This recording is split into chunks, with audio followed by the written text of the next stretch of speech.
Новостные сайты китайских демократов публикуют информацию о преступлениях Пекина в Восточном Туркестане. По последним данным, точное количество заключенных, содержащихся в лагерях, составило 4 756 884 человека. Из них 4 459 687 уйгуров и 297 197 казахов, киргизов и представителей других национальностей. Супругов, посетивших Турцию для того, чтобы проведать дочь, осудили на 20 лет. Шамшинур Турсун дала показания о своих родителях посредством социальной сети.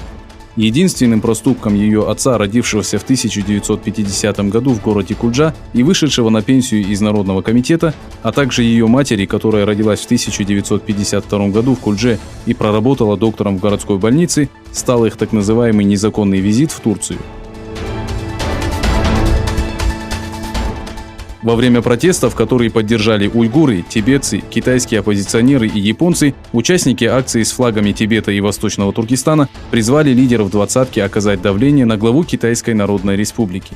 Уйгурская активистка Рабия Кадир заявила, что надеется на то, что премьер-министр Японии поставит на повестку дня уйгурский вопрос, так как, по ее словам, еще в 2018 году она отправила письмо Абе, в котором попросила Японию оказать содействие в закрытии лагерей перевоспитания. Фотография, выложенная в социальной сети, стала причиной побоев арабов на нефтегазовом месторождении Тенгиз. После того, как автор провокационной фотографии сбежал, местные рабочие пришли в ярость.